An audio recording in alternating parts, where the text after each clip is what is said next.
Yo, it's Guido coming at you with the Tactics Talk.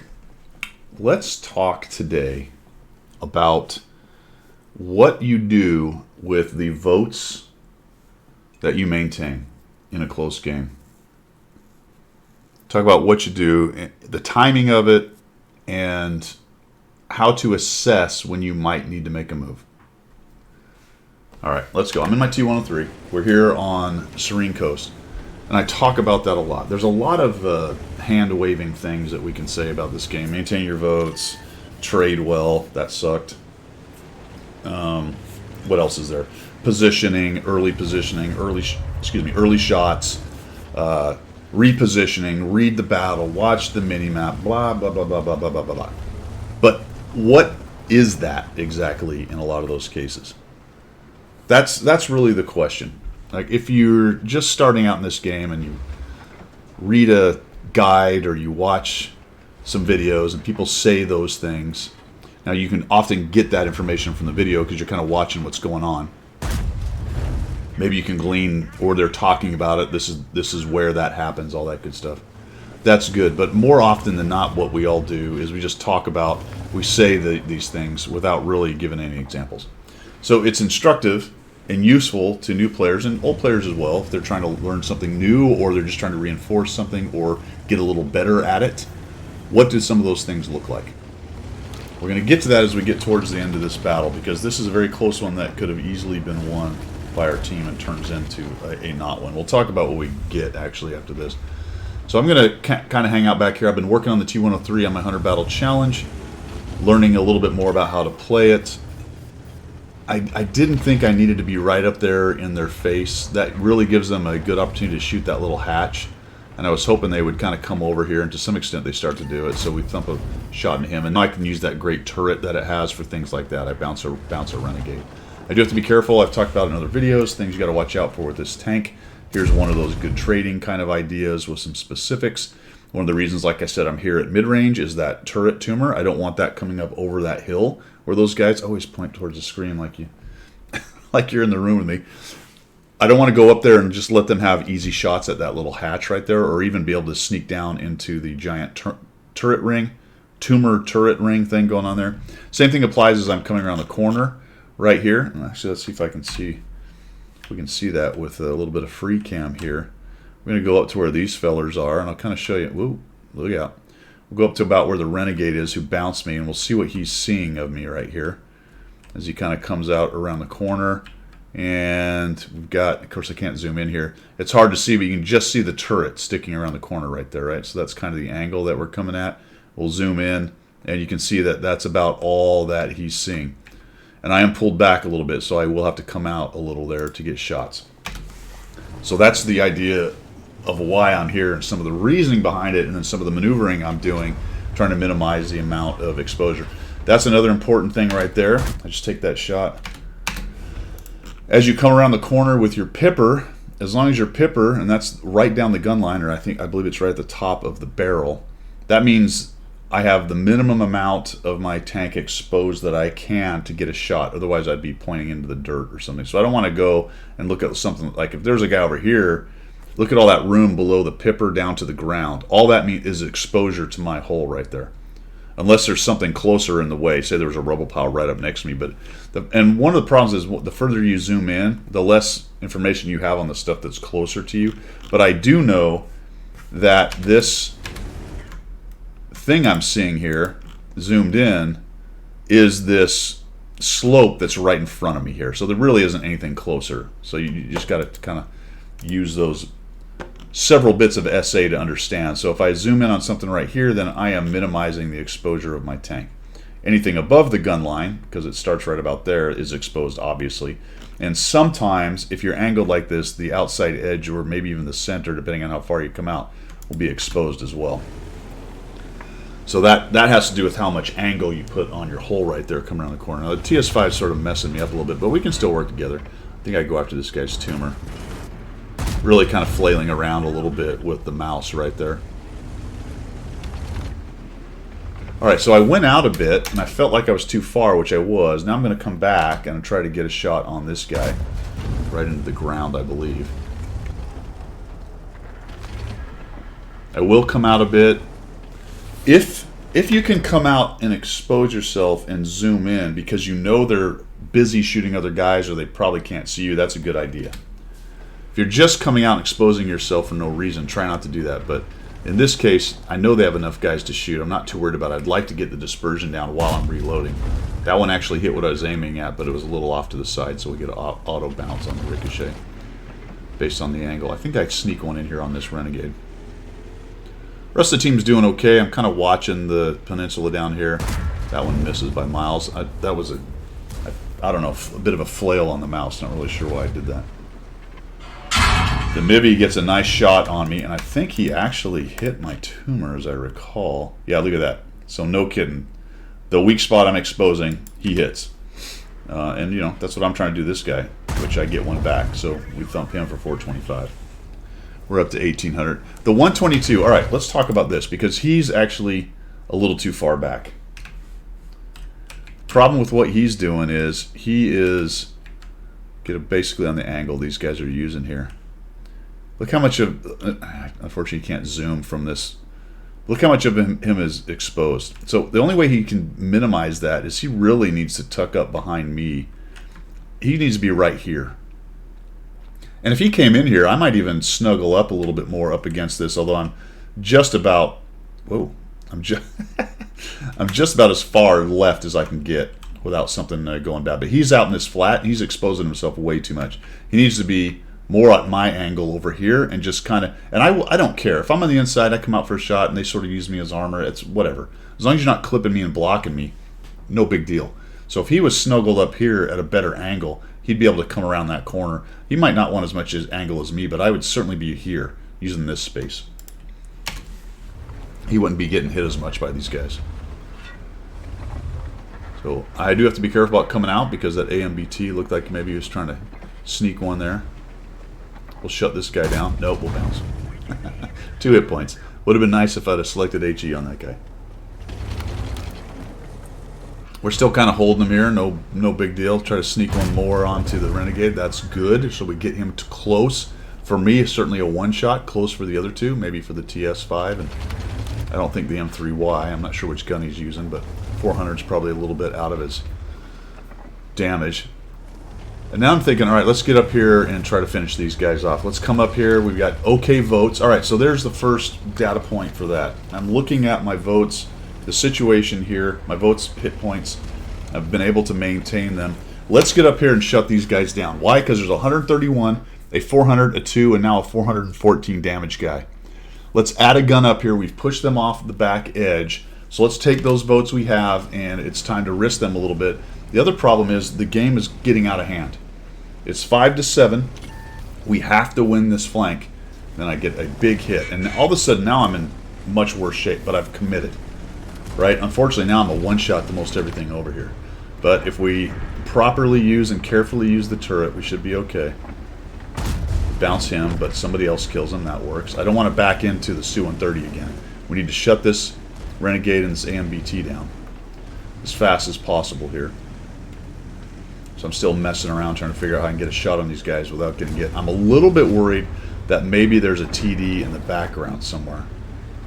There we go. And we finally get rid of him. All right, fantastic. Now let's take a look at it.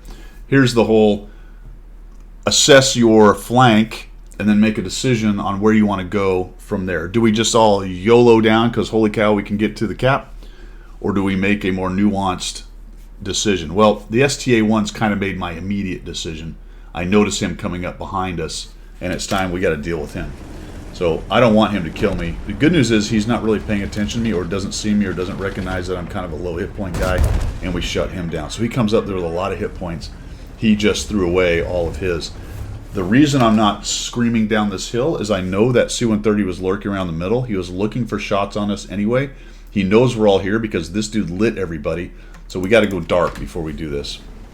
I don't know why the rings aren't on there. I guess you got to set it on the replays, but he was certainly inside. All right, so he shoots. He gets lit. He's backing out. I don't have a shot on this guy. There we go. So he saw me.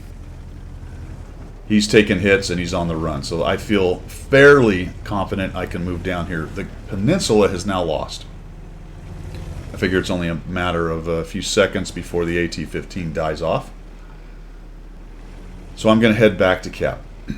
And for a wonder, the whole team kind of goes together, which worked nicely. The problem we have is, other than the, well, we have two mediums. We have an STA-1 and a 122. Neither one of them plays particularly well. They're our only vision capability. They have 4 TDs with big guns, and we're all hurt, minus the Scorpion G. The Scorpion G. This is going to be the crux of what we're going to talk about in just a few minutes. But you will notice that he's done a nice job of maintaining his votes. What else he has done, I'm not exactly sure. He does have a kill, so his gun has been in the game. As I recall, his damage is pretty decent by the time we're done here. We don't know what their health is because none of us have, or at least I don't, because I haven't been able to be close enough to get that information. It is not all full hit points, though, so we're not quite as bad off as it would seem. We're going to hurry up because it takes us all a while to kind of come around this corner. And unfortunately, I'm going to sit here for a while. We're wondering if they're going to push. They don't. Probably fairly wise on their part.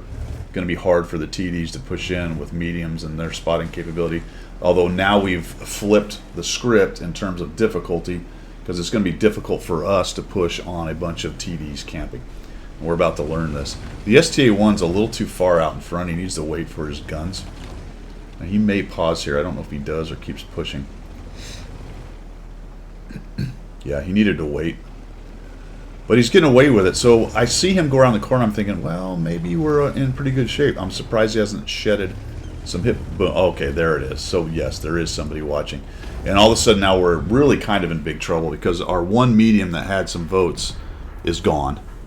All right, so there you go. He maintained his votes, and he pushed before. Like, who did he think, even if he lit somebody, was going to help him? Maybe me and the Scorpion. These guys are not even in the right spot right there.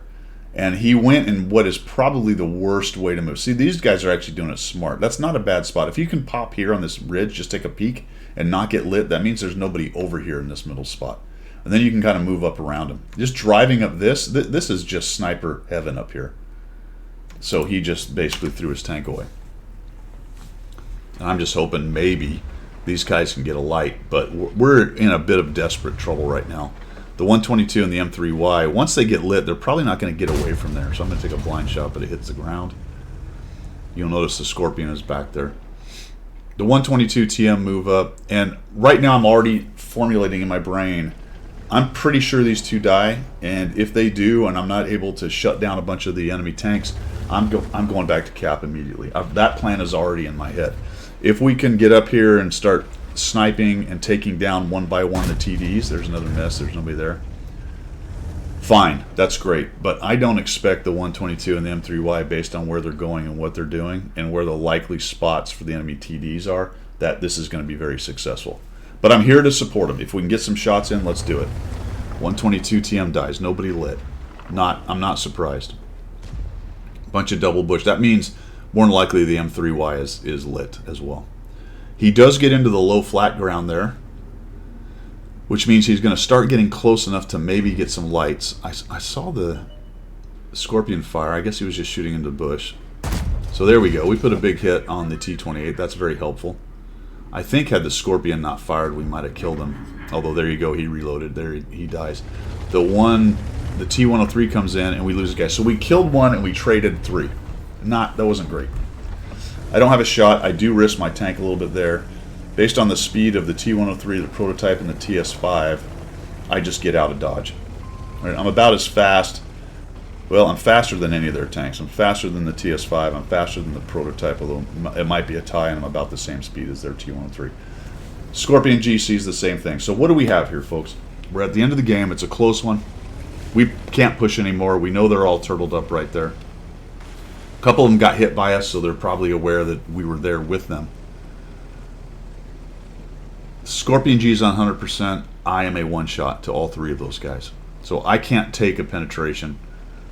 I can try to bounce stuff off the turret, but I can't risk pushes or things like that where I take a hit. I have no capability to trade where I know I'm going to take a hit. So I've got to rely on the turret or being bushed or being able to fire and get back into cover. That's all I can do. The Scorpion, on the other hand, has 1,270 hit points. That is 3 shots he can take from that crew over there. They might take him down on the 3rd one with good rolls, but he should be able to maybe even take 4 shots. Now, if they're firing HE, some of those bets are off. Who knows? They know there's a Scorpion back here, so they may have that going on. They also know there's a really strong turreted TD hiding, probably hold down. So, you know, maybe some of them come in with HE. But definitely can take 3 hits, I think. We can probably look at that and go, all right, we have about 3 hits to give with the Scorpion G. The other thing about the Scorpion G is it's relatively fast and mobile, whereas the TS5 prototype and T-103 are not. Okay, it's not zippy, but in terms of the 5 tanks that are left, he's definitely got the most mobility and the least armor. So we're just going to have to hold this. We got 2 minutes and 45 seconds. This is another thing that you've got to pay attention to in this game, in close games. And generally close games get to this situation like this, where you're towards the last few minutes of the game. You only have so much time to do it, and then these guys roll in, and I'm like, all right, great. So I'll just go back here to nicely unlit. We'll thump him. We'll back out. We put 2 big hits on him, and I don't get lit. Well, that went about as well as it could. Also, too, and in addition to, he's not going to be interested in taking any more hits. I'm going to try to kill him, which doesn't work, and that's a bummer. That's going to get me lit? No, it did not. Never mind. So the TS5 is in here. Trying to get reloaded here. Where is this guy? Ooh, don't see him, so we'll sneak forward and see if we can get him lit. Taking a bit of a risk. So we've got the TS5 coming through that little middle area, the 103 there, and the T-28 prototype is the wild card.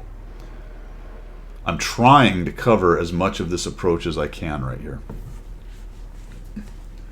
So remember, we're at this point where we're at the end of the game. We're looking at, I've already described what the situation is in terms of hit points, and we're now getting to 1 minute and 37.